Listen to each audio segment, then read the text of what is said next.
The Elder Scrolls V Skyrim holds a special place in our hearts as one of the best games of all time, and I bet everyone who has had the joy of playing this game has great memories associated with it, just like mine. So I've decided to dive back into Skyrim after 7 years to see if the hype still lives up to what it once was. And of course, we'll be playing through this time on the PS4's Special Edition. For those who are new to the Elder Scrolls series, you're in for a treat because this game is ginormous.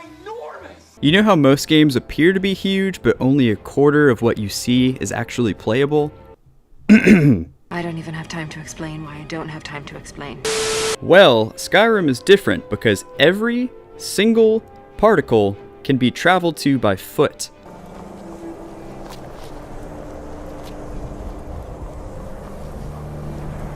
The map is enormous, but not in the kind of way where there's just a lot of nothingness. You are constantly discovering locations, encountering wildlife, and finding items. I was blown away by this on the 360 when the game first came out, and I was blown away a second time replaying this on the PS4. Bethesda just does an incredible job of bringing the world to life. The world of Skyrim is not only huge, but it's also alive. Villagers go about their daily routines and go to sleep at night. Predators hunt their prey in the wild, but the coolest thing to me is how reactive the people of Skyrim are. For example, in my playthrough, I thought it would be a good idea to break into an old woman's house at night and steal some of her things. Well, it turns out this lady had some connections because she hired a gang of thugs to come assassinate me. It's things like these that make Skyrim shine. The choices you get to play the game however you want. You're free to play the good guy or the villain, and you're guaranteed to have a great playthrough regardless. The main story arc, in short, is that your character is tasked with defeating Alduin the World Eater, a dragon who is threatening to destroy the world. However, the game is jam-packed full of side quests around every corner, so it's impossible to progress if you're easily distracted like me. The best part is that these side quests are actually really interesting.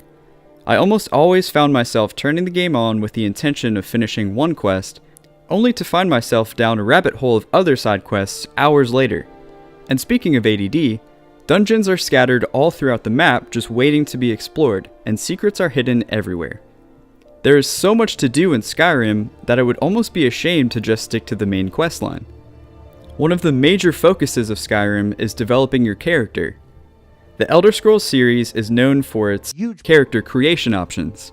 You could spend days tweaking every single detail to make your ideal character. Above that, you have tons of possibilities in how you want to play your character. The skill tree is enormous and gives you the freedom to build your character out in a billion different ways. And the best part is that you're never locked into anything. You're totally free to play half the game leveling up one skill tree and then change your mind for another skill tree later. As far as the improvement between the special PS4 edition and the original game on the 360, the special edition has just given it a new motor and a fresh coat of paint. The game runs great and the graphics look stunning. I did experience the occasional glitch here and there, but for a game of Skyrim's size, I was pleasantly surprised. 7 years later, Skyrim has still managed to captivate me to the point of playing for hours on end. I've lost sleep, I've slacked at my job, and I regret nothing. So I've decided to rate the Skyrim PS4 Special Edition 9,127 perms out of 14 aliens.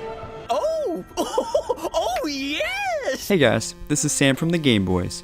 If you enjoyed this review, go ahead and hit that like button. See you next time.